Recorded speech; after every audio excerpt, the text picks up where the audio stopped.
Hello all, welcome back to my channel. In this video, we are going to see the cloud computing and the first unit of cloud computing. Okay, so first cloud computing అంటే చాలా simple. మనం internet ద్వారా ఎటువంటి సర్వీసెస్ని మనము access చేస్తున్నామో, ఎటువంటి సర్వీసెస్ని use చేస్తున్నామో అవన్నీ ప్రొవైడ్ చేసేది cloud computing. Okay, so before starting the first unit topic, let's see the topics in the first unit. Okay, computing paradigms, high performance computing, parallel computing, distributed computing, ఇవన్నీ types of computing. Okay, cluster computing, grid computing, cloud computing and the principles of cloud computing, bio computing, mobile computing, quantum computing, optical computing, nano computing. Okay, ఇక్కడ star marks పెట్టిన ప్రతి question చాలా important and ఎన్ని star marks ఉంటే అన్నిసార్లు repeat అయిందని అర్థం. Okay, ఇప్పుడు సపోజ్ క్లస్టర్ కంప్యూటింగ్ అనేది 3 స్టార్ మార్క్స్ ఉన్నాయి కదా, సో 3 టైమ్స్ రిపీట్ అయిందని అర్థం. ఓకే, సో దాన్ని స్కిప్ చేయకుండా కొంచెం క్లియర్గా నేర్చుకోండి అండ్ ఫస్ట్ కాన్సెప్ట్ నేర్చుకోండి. కాన్సెప్ట్ నేర్చుకున్నాక మీకు అర్థమైన సెంటెన్సెస్లో మీకు అర్థమైన వర్డ్స్లో రాసుకోండి. అలా సింపుల్గా పాస్ అయ్యే ఛాన్స్ ఉంటుంది. బట్టి బై హ్యాడ్ చేసి రాస్తే మీకు మధ్యలో సెంటెన్సెస్ మిస్ అవుతారు. Okay, just focus on the concept. Okay, late చేయకుండా the first concept is cloud computing. So as I said, cloud computing is nothing but the service or the platform which provides the services to the users and to the organizations over the internet. So ఇంటర్నెట్లో ఉన్న services అన్నీ ఏ services అయినా like what ever services, మనం ఇప్పుడు storage కానీ and database కానీ and మనం ఇప్పుడు ఏమైనా సెర్చ్ చేస్తాం, సెర్చ్ ఇంజన్, సో అవన్నీ మేనేజ్ చేసేది, అవన్నీ ప్రొవైడ్ చేసేది cloud computing. Okay, those all the services provided and managed by the cloud computing. So here cloud computing refers to the delivery is nothing but provide of computing services such as storage, processing power, networking, databases, software and more over the internet. So storage nothing but storage మళ్ళీ database కిందకి వస్తుంది. Okay, suppose మనం ఒక web application develop చేస్తున్నాము. Okay, ఆ web application develop చేస్తున్నప్పుడు మనకు APS కావాలి. ఆ API nothing but application programming interface. వాటిని మనము డెవలప్ చేయడానికి, బిల్డ్ చేయడానికి సపోజ్ ఏదో ఒక ఫ్రేమ్వర్క్ యూజ్ చేస్తాము అండ్ ఆ డేటాబేస్ డేటాని స్టోర్ చేయడానికి ఒక డేటాబేస్ యూజ్ చేస్తాము. What ever database like SQL కానీ MongoDB కానీ. సో ఆ డేటాబేస్ని మనకు ప్రొవైడ్ చేయడానికి అండ్ ఆ డేటాబేస్లో ఉన్న సర్వీసెస్ని ప్రొవైడ్ చేసేది cloud computing. So database storage ఒకటే కాదు, ప్రాసెసింగ్ పవర్. సో మనము సపోజ్ గూగుల్ ఏమైనా సెర్చ్ చేసినాము, so it will take some time for the processing కదా, సెకండ్స్లో లైక్ నానో సెకండ్స్లో అయిపోతుంది. బట్ ఆ ప్రాసెస్ని చేసేది cloud computing. So this is the main concept of the cloud computing and anyone can access all the above services without actually maintaining their own infrastructure. So మనము మన ఓన్గా దీన్ని ఇన్స్టాల్ చేసుకొని లైక్ మన మొబైల్లో మన అప్లికేషన్ ఉండాల్సిన అవసరం లేదు. బట్ ఆ ప్లాట్ఫామ్లోకి వెళ్ళి మనం డైరెక్ట్ యాక్సెస్ చేసుకోవచ్చు, అది ఏ సర్వీస్ అయినా. ఓకే, ఎవరైనా కూడా. And there are principles of cloud computing. They are first one is on-demand self-service. So users can provision or supply, manage and monitor resources as needed without human intervention from the cloud service provider. So ఇక్కడ మనమే users కదా, మనం ఇక్కడ provide చేయొచ్చు and manage చేయొచ్చు and రిసోర్సెస్ని use చేసుకోవచ్చు. ఎలా అంటే క్లౌడ్ సర్వీస్ ప్రొవైడ్ చేస్తారు చూసినావా, ఆ పర్సన్తో మనకు ఎటువంటి కమ్యూనికేషన్ లేకుండా లైక్ ఎటువంటి సంబంధం లేకుండా మనం ఆ సర్వీసెస్ని మొత్తము యూజ్ చేసుకోవచ్చు. Use in the sense like we can manage them and we can monitor them and we can access them. So access అనేది కొంత లిమిట్ వరకే ఉంటుంది, we can not change the data. So అది and resources like storage, databases, network, bandwidth. So ఎటువంటి resources use చేసుకుంటామనంటే like storage కానీ, network కానీ, databases కానీ, బ్యాండ్విడ్త్ కానీ. Okay, some other principles of cloud computing are so broad network access. Cloud services are accessible to over the internet from a variety of devices like laptops, smartphones and tablets. So ఇక్కడ మనము network like internet ఉన్న సర్వీసెస్ని దేని నుంచి మనము access చేసుకోవచ్చు అని అంటే by using multiple devices like laptops, smart phones, tablets, iPads, ఇవన్నీ. ఓకే, ఎలక్ట్రానిక్ డివైసెస్ ఉంటాయి కదా, స్మార్ట్ ఫోన్స్, ఇవన్నీ వాటితో మనం యాక్సెస్ చేసుకోవచ్చు. The services are provided via standard protocols such as HTTP, HTTPS and APIs.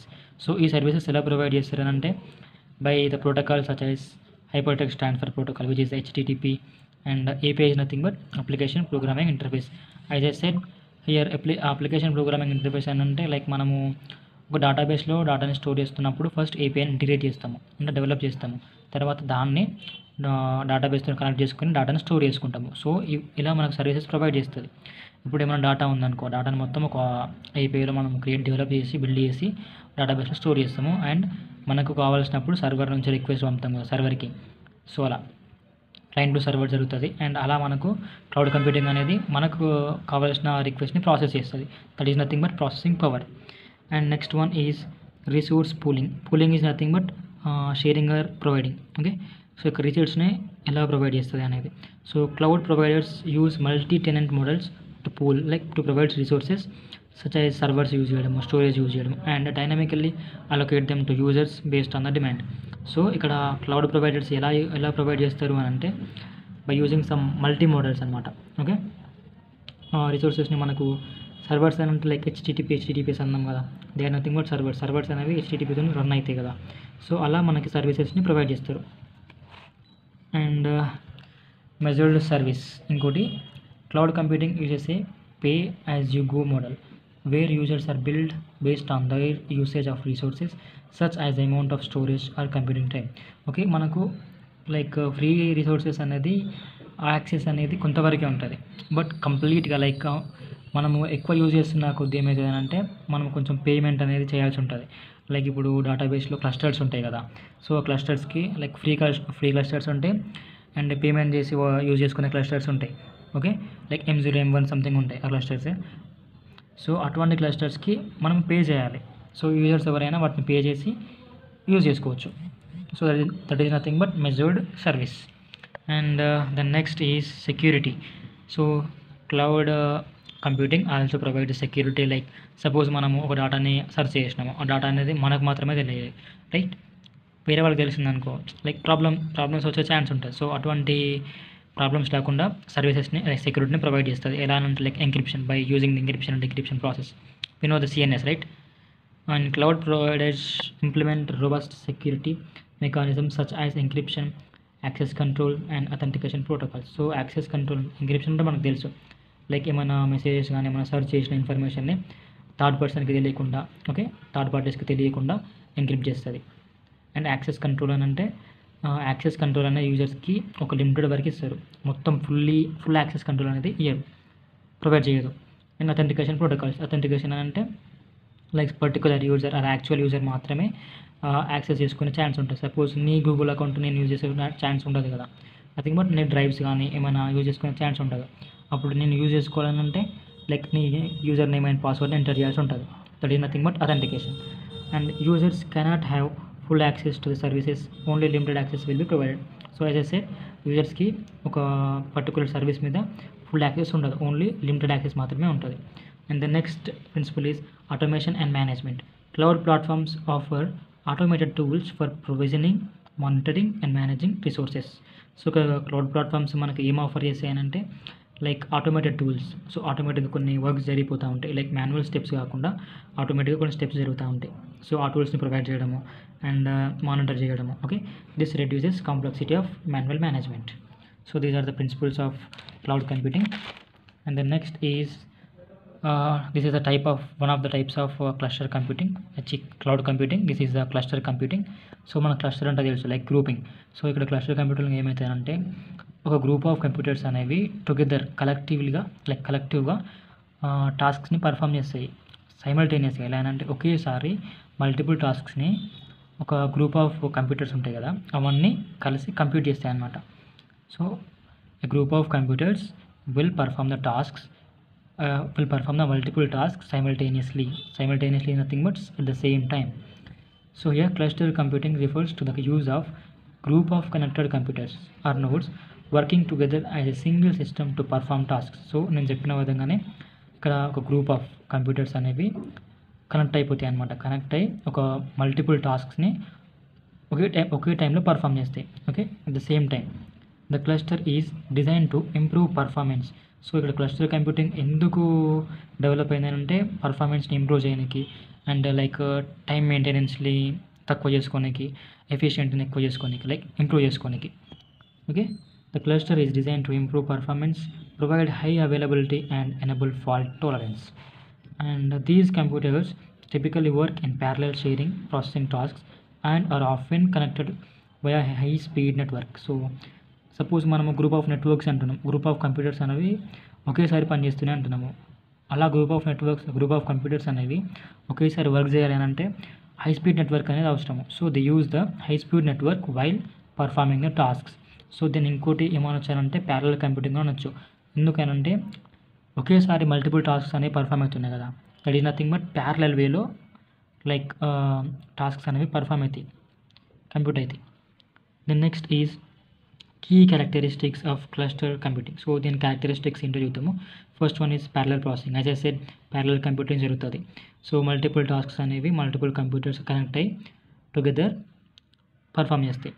Okay, in cluster computing multiple computers work on different problems simultaneously. This parallel processing allows for tasks to using a single machine. So the next one is scalability. Scalability is nothing but suppose users పెరుగుతున్న కొద్దీ ఒక service అనేది like ఒక network అనేది ఎంత ఎఫిషియెంట్గా work చేస్తుంది అనేది scalability. Okay, clusters can be scaled up by adding more nodes to the system. This makes computational power and storage capacity more efficient. Suppose users ఎక్కువ అవుతున్నారనుకో, సో యూజర్స్ ఇంక్రీజ్ అవుతున్న కొద్ది ఏమవుతుంది, performance అనేది లో అవుతుంది. సో అప్పుడు ఏం చేస్తారు అని అంటే ఇంకెక్కువ సిస్టమ్స్ని ఆర్ నోడ్స్ని యాడ్ చేస్తారు. సో అప్పుడు ఎఫిషియెంట్ అనేది ఇంక్రీజ్ అవుతుంది. That is nothing but scalability. Then next is high availability. High availability అని అంటే like it should be available to all the users. Okay, it is the key benefits of the cluster computing. It provides high availability. If one node fails, then other nodes in the cluster can continue running and minimizing a system remains operational. Like suppose ఒక computer fail అయింది అనుకో, so మనకి ఏం తెలుసు, cluster కంప్యూటింగ్లో ఒకటే computer కాకుండా multiple computers అనేవి together connect అవుతాయి. సో ఒక కంప్యూటర్ ఫెయిల్ అయినా కూడా మిగతా రిమైనింగ్ కంప్యూటర్స్ అనేవి వర్క్ చేస్తూనే ఉంటాయి. సో అప్పుడు వర్క్ అనేది ఆగిపోతుందా, లేదు, ఆపరేషనల్గా ఉంటుంది. Then next is load balancing. This cluster computing ensures to balance loads and distribute tasks and evenly across nodes. So ఇక్కడ లోడ్ బ్యాలెన్సింగ్ అంటే ఏంటంటే లైక్ ఇప్పుడు మల్టిపుల్ కంప్యూటర్స్ ఉన్నాయి కదా, ఒకదానికి హై ఇచ్చి ఒకదానికి లో వర్క్ ఇవ్వడము, అది ఏమైతే అంటే ఫెయిల్ అయ్యే ఛాన్స్ ఉంటుంది. లోడ్ అనేది ఎక్కువైతే కంప్యూటర్ వర్క్ అనేది తక్కువ అవుతుంది కదా. సో ప్రతి కంప్యూటర్కి, ఈచ్ కంప్యూటర్కి లోడ్ అనేది లైక్ వర్క్ అనేది, టాస్క్స్ అనేవి ఈవెన్గా లైక్ ఈక్వల్గా లైక్ డిస్ట్రిబ్యూట్ చేస్తాయి అనమాట. That is nothing but load balancing. So another one is అలా ఈక్వల్గా ప్రొవైడ్ చేయడం వల్ల due to that overall performance and responsiveness will be improved. And the next is cost effective. It allows organisations to combine cheaper off the shelf hardware to create powerful computing resources. So cheaper products use చేసి powerful computer రిసోర్స్ని provide చేయడానికి like create చేయడానికి ఇది use అనమాట. The next types of cluster computing. Cluster కంప్యూటర్లో ఇంకొన్ని types ఉంటాయి like high performance computing. This is the one of the topics in the cloud computing మన సిలబస్లో. And high availability clusters and load balancing clusters and another is grid computing. Okay, first మనము high performance computing చూద్దాము. So here high performance computing, it refers to the use of powerful computing systems to solve complex problems and perform intensive calculations. So ఇది ఎందుకు use అవుతాయి అంటే నార్మల్గా ఒక set of డేటాలో large like ఒక data అనేది చాలా ఉందనుకున్నాము, అండ్ ఆ డేటాని లైక్ కంప్యూట్ చేయడానికి, ఆ ప్రాబ్లమ్స్ని సాల్వ్ చేయడానికి హై పర్ఫార్మెన్స్ అవసరము, హై స్పీడ్ నెట్వర్క్ అనేది అవసరము. So that will be done by the high performance computing. Okay, and it involves the use of super computers, clusters of machines or specialised hardware design to process large volumes of data and execute computational tasks at high speeds. Okay, as I said ఇక్కడ data అనేది ఎక్కువ ఉన్నప్పుడు అటువంటి సిచ్యువేషన్లో టాస్క్స్ని perform చేయడానికి and ఆ ప్రాబ్లమ్స్ని solve చేయడానికి ఈ హై పర్ఫార్మెన్స్ కంప్యూటింగ్ అనేది యూజ్ అవుతుంది. సో అది ఎలా యూజ్ అవుతుంది అని అంటే it also uses some super computers or cluster machines or specialised hardwares. కొన్ని స్పెషల్ హార్డ్వేర్స్ ఉంటాయి. ఓకే, అటువంటి వాటిని యూజ్ చేసుకుంటుంది. దీని క్యారెక్టరిస్టిక్స్ ఏంటి అని అంటే massive parallel processing. HPC is nothing but high performance computing systems are built with multiple processors that work in parallel to perform computations simultaneously. So ఇక్కడ హై పర్ఫార్మెన్స్ కంప్యూటింగ్ సిస్టమ్స్ అనేవి ఎలా build అయినాయి అని అంటే with using multiple processors అనమాట. So వాటిలో multiple processors ఉంటాయి. So ఇప్పుడు మనము నార్మల్గా మన మొబైల్లో చూసుకున్నాం అనుకో, సింగిల్ ప్రాసెసరే ఉంటుంది, రైట్. కానీ హై పర్ఫార్మెన్స్ కంప్యూటింగ్ డివైజెస్లో మల్టిపుల్ ప్రాసెసర్స్ ఉంటాయి. సో అప్పుడు పర్ఫార్మెన్స్ ఎలా ఉంటుందో మీకు అర్థమై ఉంటుంది, రైట్. మల్టిపుల్ టాస్క్ని సైమల్టేనియస్గా పర్ఫామ్ చేసే ఛాన్స్ ఉంటుంది. This improves efficiency and time of computing. So ఇక్కడ దాని వర్క్ ఎఫిషియన్సీ కూడా ఇంప్రూవ్ చేస్తుంది. And some other principles are there. That one is super computers and clusters. So ఇక్కడ HPC like high performance computing అనేది super కంప్యూటర్స్ని use చేస్తుంది to perform the multiple tasks and high tasks. HPC is a type of cluster computing where multiple computers merged, nothing but grouped together to perform multiple tasks simultaneously. So high performance computing అనేది cluster కంప్యూటింగ్లో ఒక type మనం చూసినాం మరి ఇంతకుముందు.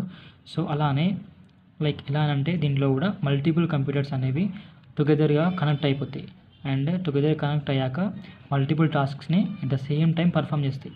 Okay, super computers అని అంటే ఏంటి అంటే super computers are extremely powerful systems that can perform quadrillions of calculations per second. So super computers ఏం చేస్తాయంటే లైక్ ఏమైనా క్యాలిక్యులేషన్స్ ఉంటాయి కదా, ఏమైనా కంప్యూటేషన్స్ని పర్ సెకండ్ ఒక్క సెకండ్కి quadrillions is nothing but 10 to the power of 15 10 to the power of 15 అంటే 1 పక్కన 15 zeros ఉంటాయి. ఓకే, 15 zeros ఉంటాయి అంటే అర్థం చేసుకోండి అంటే ఎన్ని కంప్యూటేషన్స్ని ఎన్ని క్యాలిక్యులేషన్స్ని ఒక సెకండ్ పర్ఫామ్ చేస్తుంది super computer. So that is the ability of the super computers that can perform quadrillions of calculations per second. Okay, the next is distributed computing.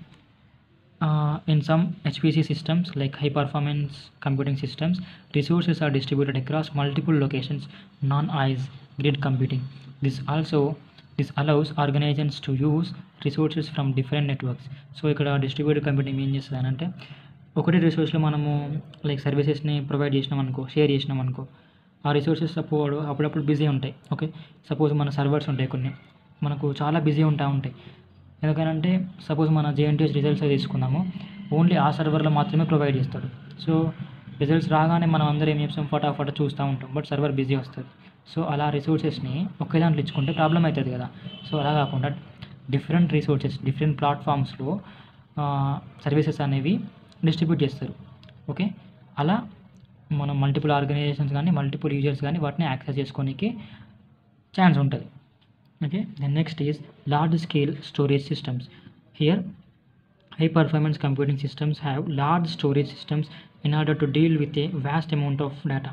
So ఇక్కడ లార్జ్ అమౌంట్ ఆఫ్ డేటాని process చేయడానికి and టాస్క్ని perform చేయడానికి HPC సిస్టమ్స్లో large storage ఉండాలి కదా. So it will also have large storage systems.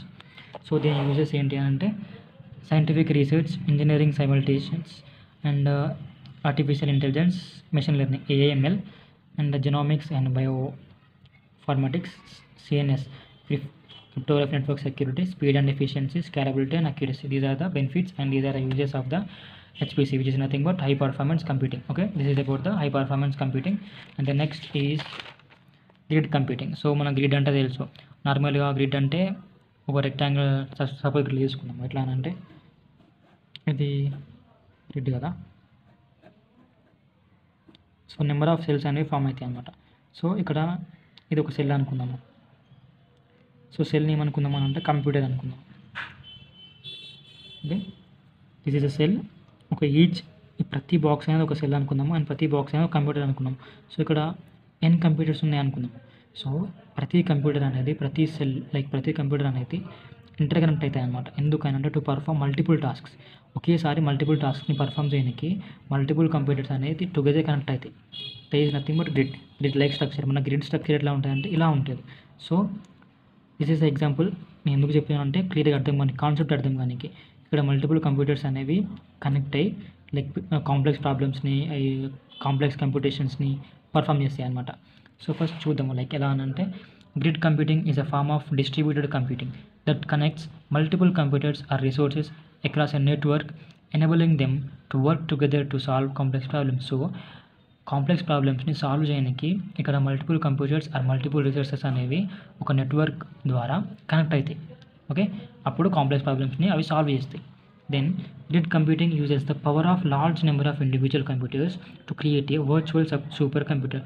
So మన super computer అంటే ఏంది, సపోజ్ ఒక task like quadrillion task 10 to the power of 15 టాస్క్స్ని ఒక సెకండ్లో పర్ఫామ్ చేస్తుంది.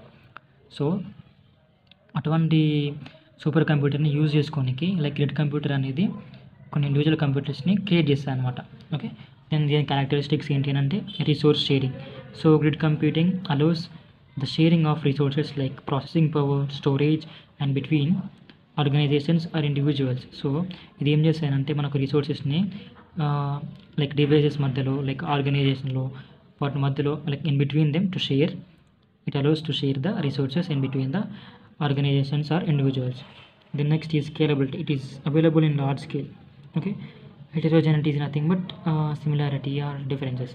It supports a wide variety of hardware and software, allowing different types of systems. Okay, the next is distributed workload. These are the characteristics of grid computing. Okay, tasks are divided into smaller parts and distributed across the grid.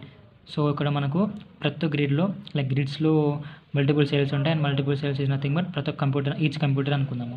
So అక్కడ task అనేది, ఒక single task అనేది multiple tasks, smaller tasks divide అయ్యి each కంప్యూటర్కి allocate చేస్తాము. అప్పుడు ప్రతి computer ఏం చేస్తుంది, పర్ఫామ్ చేస్తుంది. అప్పుడు పర్ఫార్మెన్స్ అనేది ఎఫిషియెంట్ అవుతుంది అండ్ టైం అనేది తక్కువ అవుతుంది. That is nothing but distributed work load. So this is about the grid computing.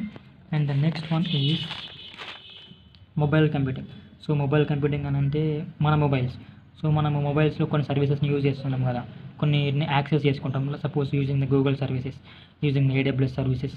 So ఆ సర్వీసెస్ని those belongs to the mobile computing అనమాట. ఓకే, ఒక మొబైల్సే కాదు, లైక్ ట్యాబ్లెట్స్ కాదు, tabs, smart phones and laptops కూడా.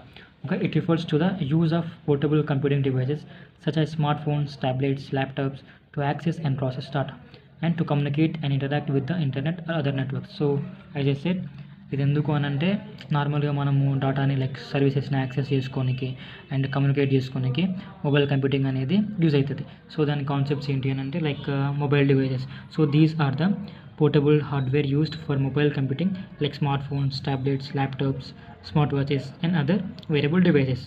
ఓకే, పోర్టబుల్ హార్డ్వేర్ అని అంటే సర్వీసెస్ని ప్రొవైడ్ చేయడానికి, అంతే. Wireless communication. So mobile computing ఏం యూజ్ చేస్తాయనంటే వైర్లెస్ కమ్యూనికేషన్ యూజ్ చేస్తాయి. ఎందుకు? To provide the services. So wireless communication ఏంటి అని అంటే, లైక్ వైఫై, మన phone data, mobile data, mobile data in the sense 4G 5G వస్తుంది కదా, అండ్ బ్లూటూత్ కావచ్చు, satellite communications to transmit the data between mobile devices. And the next one is mobile software అని అంటే మనకు మొబైల్స్లో softwares ఉంటాయి కదా, ఆండ్రాయిడ్స్లోనేమో Android softwares ఉంటాయి, యాపిల్స్లోనేమో iOS softwares ఉంటాయి. సో అలా. అండ్ విండోస్లో విండోస్ సాఫ్ట్వేర్స్ ఉంటాయి కదా, Windows 11, Windows 12 అవన్నీ కూడా ప్రొవైడ్ చేస్తాయి. సో ప్రతి సాఫ్ట్వేర్ అప్డేట్ అవుతున్నప్పుడు మనకు కొత్త సర్వీసెస్ అనేవి వస్తాయి. అండ్ దీని బెనిఫిట్స్ ఏంటి అని అంటే flexibility and convenience and increased productivity, real time communication. And ఎక్కడెక్కడ అప్లై చేసుకుంటామని అంటే, లైక్ సోషల్ మీడియా, మన ఇన్స్టాగ్రామ్ అవన్నీ, and navigation, maps. Okay, e-commerce nothing but some restaurant applications like Swiggy, Zomato అవన్నీ అక్కడ యూజ్ చేసుకుంటాం ఇది మొబైల్ కంప్యూటింగ్ అనేది. Then next is optical computing. So optical కంప్యూటింగ్లో ఏంటంటే, లైక్ ఒక టాస్క్ని పర్ఫామ్ చేయడానికి నార్మల్ కంప్యూటింగ్ ఏం చేస్తాయనంటే ఎలక్ట్రిక్ సిగ్నల్స్ని యూజ్ చేస్తుంది. బట్ ఆప్టికల్ కంప్యూటింగ్లో లైట్స్ని, ఫోటాన్స్ని యూజ్ చేసుకుంటుంది. Okay, it is a field of computing that uses light or photons instead of electrical signals to perform computations. As I said, so ఇక్కడ కంప్యూటేషన్స్ని, ఆ టాస్క్స్ని పర్ఫామ్ చేయడానికి నార్మల్ కంప్యూటర్స్ ఏమో ఎలక్ట్రిక్ సిగ్నల్స్ని యూజ్ చేస్తుంది. బట్ ఇదేం చేస్తుంది అని అంటే ఫోటాన్స్ ఆర్ లైట్ని యూజ్ చేసుకుంటుంది. It is based on the use of optical devices such as lasers, lenses and optical fibers to manipulate and store the data. So in order to store the data and to use the data, ఇది ఏం చేస్తాయనంటే optical devices ఒక like లైట్ని use చేస్తాయి అనమాట. Optical fibres కావచ్చు, lasers కావచ్చు, lenses కావచ్చు. ఓకే, దీని characteristics are nothing but key concepts చూద్దాము. Photons versus electrons. Okay, photons versus electrons అని అంటే లైక్ నార్మల్ జనరల్ కంప్యూటర్స్ ఏం యూజ్ చేసాయనంటే ఎలక్ట్రాన్స్ని యూజ్ చేస్తుంది. బట్ ఇక్కడ optical computing are photon computers ఏం యూజ్ చేయాలి అంటే, ఆప్టికల్ కంప్యూటర్స్ ఏం యూజ్ చేసాయనంటే ఫోటాన్స్ ఆర్ లైట్ పార్టికల్స్ని యూజ్ చేస్తుంది. Okay, photons travel at the speed of light and can carry large amounts of data. So మనకు తెలుసు ఫోటాన్ అనేది ఒక స్పీడ్ లైట్తో పాటు ట్రావెల్ చేస్తుంది. సో అప్పుడు ఏమైతే అంటే లార్జ్ అమౌంట్స్ ఆఫ్ డేటా అనేది ప్రొవైడ్ చేయడం జరుగుతుంది. లైక్ ట్రావెల్ అవుతుంది కాబట్టి, ప్రాసెస్ అవుతుంది కాబట్టి మనం వాటిని ఈజీగా యాక్సెస్ చేసుకోవచ్చు. And the next characteristic is optical circuits and components. Optical computing uses device like lasers. So మనకు ఏ డివైస్ని యూజ్ చేస్తామంటే lasers, optical fibres and optical logic gates. So ఇక్కడ లేజర్స్ ఎక్కడ యూజ్ అవుతాయి అంటే to generate light signals for processing. So process చేయడానికి light సిగ్నల్స్ని జనరేట్ చేస్తుంది. Then next is optical fibres for transmitting data over long distance with minimal loss of information. So మనము నార్మల్గా long డిస్టెన్స్కి information provide చేస్తున్నప్పుడు maybe there is a chance of losing the information కదా. Information అనేది last అయ్యే chance ఉంటుంది. But ఇలా అంటే like only less information అనేది లాస్ అవుతుంది. అది ఎప్పుడు అని అంటే by using the optical fibres. The next is optical logic gates. Just like electronic computing uses logic gates to perform basic operations, optical computing also uses optical counterparts of these gates to manipulate light. So electronic computing అనేది కొన్ని టాస్క్ని perform చేయడానికి some logic గేట్స్ని use చేస్తాయి అనమాట. So అదేవిధంగా just like it is optical computing అనేది కూడా కొన్ని logic గేట్స్ని use చేస్తాయి. ఎందుకు? To perform the task are to manipulate the light. Okay, this is about the optical computing. And the next one is nano computing. So nano అంటే ఏంటిదంటే small. Okay, ఇది ఎందుకు use అవుతాయి అని అంటే స్మాలర్ కంప్యూటేషన్ సిస్టమ్స్ని లైక్ బిగ్ టాస్క్స్ని perform చేయడానికి మనం నార్మల్గా ఏం యూజ్ చేస్తున్నాము, లైక్ జనరల్ కంప్యూటేషన్స్ని యూజ్ చేస్తున్నాము. బట్ ఇక్కడ స్మాలర్ కంప్యూటేషన్ సిస్టమ్స్ని డెవలప్ చేయడానికి నానో కంప్యూటింగ్ అనేది యూజ్ అవుతుంది. Okay, it refers to the use of nano technology to develop and design computers and computational devices at the nano scale which is on the order of nanometres. Okay, so ఇది ఎందుకు use అవుతుంది అంటే like small computation design చేయడానికి and small computation డివైజెస్ని design చేసి build చేయడానికి develop చేయడానికి ఇది యూజ్ అవుతుంది. ఎలా అని అంటే which is on the nano scale. Nano scale అని అంటే సపోజ్ మనము ఎంత స్మాల్ అని అంటే 1 nanometre is equals to 1 billionth of metres. So first మనకు మీటర్ అంటే 100 సెంటీమీటర్స్ కదా. సో 1 బిలియన్ అంటే లైక్ మీటర్స్కి 1 బిలియన్ టైమ్స్ అంత స్మాల్ అనమాట నానోమీటర్ అంటే. It involves the manipulation of individual atoms and molecules to build the computation systems that are much smaller and faster and more powerful than the traditional computers. So traditional computers are nothing but general computers. Okay, వాటికంటే చాలా చిన్నగా ఉండేలాగా and ఎక్కువ perform చేసేలాగా computation సిస్టమ్స్ని build చేయడానికి ఇది ఏం చేస్తానంటే మాలిక్యూల్స్ని మ్యానిపులేట్ చేస్తుంది నానో కంప్యూటింగ్ అనేది. ఓకే, సో దీని కాన్సెప్ట్స్ ఏంటి అని అంటే నానో స్కేల్ ట్రాన్సిషన్స్. ఓకే, అక్కడ ఈ రాయడం మర్చిపోయాను. Nano scale. The main goal of nano computing is to develop smaller transistors which are the building blocks of modern processors. So ఎందుకనంటే స్మాలర్ ట్రాన్సిస్టర్స్ని లైక్ డెవలప్ చేయడానికి ఇది యూజ్ అవుతాయి నానో స్కేల్ ట్రాన్సిస్టర్స్. ఓకే, దీని అడ్వాంటేజెస్ ఏంటి అంటే like increased performance, smaller size. So ఇక్కడ smaller సైజ్తో పాటు పర్ఫార్మెన్స్ని కూడా ఇంక్రీజ్ అవుతుంది. ఎందుకనంటే మల్టిపుల్ టాస్క్స్ని తక్కువ టైంలో పర్ఫామ్ చేస్తుంది కాబట్టి పర్ఫార్మెన్స్ అనేది ఇంక్రీజ్ అవుతుంది. The next energy efficiency and the next high density storage. So this is about the nano computing. Okay, the next one is quantum computing. So quantum కంప్యూటింగ్లో మనకు క్వాంటమ్ మెకానిక్స్ అంటూ ఏంటో తెలవాలి. Okay, కొంచెం ట్రిక్కే ఉంటుంది but don't worry, ఒక 2 times చదవండి. It is an advanced era of computing that leverages the principles of quantum mechanics. Okay, so ఇక్కడ ఏం యూజ్ చేస్తుంది అంటే క్వాంటమ్ కంప్యూటింగ్ అనేది క్వాంటమ్ మెకానిక్స్ని యూజ్ చేస్తుంది. So what is the quantum mechanics అని అంటే the science that explains the behaviour of matter and energy at extremely smaller scales. So ఒక ఎనర్జీ యొక్క బిహేవియర్ ఆర్ ఒక మ్యాటర్ నథింగ్ బట్ మాలిక్యూల్స్ వాటి యొక్క బిహేవియర్ని ఎక్స్ప్లెయిన్ చేయడానికి యూజ్ చేసేది క్వాంటమ్ మెకానిక్స్. సో ఇక్కడ ఆ క్వాంటమ్ మెకానిక్స్ని ఆ ప్రిన్సిపల్ని యూజ్ చేసి లైక్ మన సర్వీసెస్ని ప్రొవైడ్ చేస్తుంది which is nothing but quantum computing. Some of the key concepts of quantum computing are qubits. So qubits అని అంటే మనకు నార్మల్ జనరల్ కంప్యూటర్లో ఏముంటాయి, బిట్స్ ఉంటాయి కదా, bits and bytes. So size of the lines or codes. So same అలానే దీంట్లో కూడా qubits ఉంటాయి. బట్ ఒక్క qubit ఈజ్ ఈక్వల్స్ టు నార్మల్గా ఎట్లా ఉంటుంది అంటే సమ్ బైట్స్ అని ఉంటుంది, డిఫరెంట్ బైట్స్ ఉంటుంది. And a qubit is a fundamental unit of information in quantum computer just like to A bit in classical computing. So మనకు జనరల్ కంప్యూటింగ్లో బిట్స్ అనేవి size కదా. సో ఈ క్వాంటమ్ కంప్యూటింగ్లో క్యూబిట్స్ అనేవి size. Okay, so in case of classical computing it represents only 0 or 1. So మన classical కంప్యూటింగ్లో మనం ఎలా చూపెడతాము, binary format కదా. Binary format అంటే 0s or 1s, either 0s or 1s. కానీ 0, 1 అనేది ఒకేసారి రిప్రజెంట్ చేయదు కదా. ఓకే, బట్ ఈ క్యూబిట్స్లో లైక్ ఈ క్వాంటమ్ కంప్యూటింగ్లో క్యూబిట్స్ అనేది 0 and 1 ఉన్నాయి కదా, ఒకేసారి మనకు రిప్రజెంట్ చేస్తాయి అన్నమాట. But qubits can represent 0 and 1 at the same time. This means a quantum computer can process a massive amount of information in parallel. So ఒకేసారి ఒక లార్జ్ అమౌంట్ ఆఫ్ ఇన్ఫర్మేషన్ని ప్రాసెస్ చేయడానికి క్వాంటమ్ కంప్యూటర్ అనేది use అవుతుంది. Okay, so some key కాన్సెప్ట్స్లో another one is superposition. It is a principle of quantum mechanics that allows a qubit to be in combination of both and like 0 and 1 states simultaneously. So ఇక్కడ ఏంటంటే 0 and 1 అనేది సైమల్టేనియస్లో process కానీ ఈ super position అనేది use అవుతుంది అనమాట. And entanglement. So quantum entanglement is another phenomenon where the states of 2 or more qubits become inter connected. So నార్మల్గా super position ప్రిన్సిపల్ని use చేసి ఈ క్యూబిట్స్ అనేవి 0 and 1 అనేది ఒకేసారి మనకు వర్క్ అవుతుంది, ప్రాసెస్ అవుతుంది సైమల్టేనియస్లో. బట్ క్వాంటమ్ ఎంటాంగిల్మెంట్లో ఒక క్యూబిట్ కాదు, మల్టిపుల్ క్యూబిట్స్ అనేవి ఇంటర్ కనెక్ట్ అయిపోతాయి. Okay, it is another phenomenon where the states of 2 or more qubits, okay, 2 or more qubits become inter connected. Okay, qubits అనేవి లైక్ 2 కంటే ఎక్కువ, 2 అయినా కావచ్చు, వాటికంటే ఎక్కువైనా కావచ్చు, అవి ఇంటర్ కనెక్ట్ అవుతాయి. ఎందుకు? To perform the computational tasks. So this entanglement allows quantum computers to perform operations in a way that is impossible for classical systems. So A computational tasks అనేవి లైక్ నార్మల్ క్లాసికల్ సిస్టమ్స్ అనేవి perform చేయ చూసినావా, ఆ type of computational టాస్క్స్ని ఇది perform చేస్తుంది. So ఇది enable చేస్తుంది అనమాట to perform the task which are not able to performed by the classical systems. So the classical systems which cannot perform tasks, that tasks can be performed by the quantum computing by the quantum entanglement.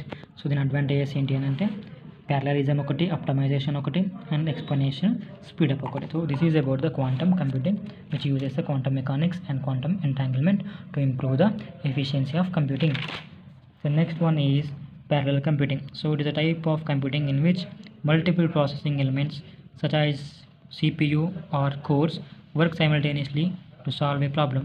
So here it is CPU. Okay, so ఇక్కడ ఏంటి అని అంటే same మళ్ళీ concept, multiple computers అనేవి together connect అయ్యి multiple టాస్క్స్ని ప్యారలల్గా at the same time perform చేస్తాయి అనమాట. So in parallel computing tasks are divided into smaller sub tasks which are then processed simultaneously but not sequentially. So parallel కంప్యూటర్లో ఏమవుతాయంటే tasks అనేవి first smaller sub task divide అయిపోతాయి. Divide అయినాక further next ఏమవుతుందంటే each sub task అనేది సైమల్టేనియస్గా process అవుతుంది. Okay, execution will be done in faster way. So అలా ఏమవుతాయంటే సపోజ్ ఒక ఇండివిజువల్ టాస్క్ అనేది ఒకేసారి పర్ఫామ్ చేసినాం అనుకో, ఎక్కువ టైం పడుతుంది కదా ప్రాసెస్ కానీ. బట్ అదే దాన్ని మల్టిపుల్ టాస్క్గా డివైడ్ చేసి మల్టిపుల్ కంప్యూటర్స్కి అసైన్ చేసి సైమల్టేనియస్గా పర్ఫామ్ చేస్తే ఏమవుతుంది, లైక్ ఒకే టైంలో పర్ఫామ్ అవుతుంది కాబట్టి సింపుల్గా ప్రాసెస్ అయిపోతుంది అండ్ టైం అనేది సేవ్ అవుతుంది, ఎఫిషియెంట్ కూడా ఎక్కువ అవుతుంది, ఇంప్రూవ్ అవుతుంది. The goal of parallel computing is to increase the speed and efficiency of computation. Okay, ఎందుకు అనంటే స్పీడ్గా కంప్యూటేషన్స్ పర్ఫామ్ కానీ అండ్ ఎఫిషియన్సీ అనేది ఇంక్రీజ్ కానీ. So this is particularly useful for task that require large amounts of processing power. So ఇక్కడ some tasks ఉంటాయి, వాటికి large amount of power కావాలి, like large amount of processing power కావాలి. So అటువంటి tasks ఈ parallel computing అనేది use అవుతుంది. Okay, so the advantages ఏంటి అని అంటే like speed up, scalability, resource utilisation and improved efficiency. Okay, this is about the parallel computing.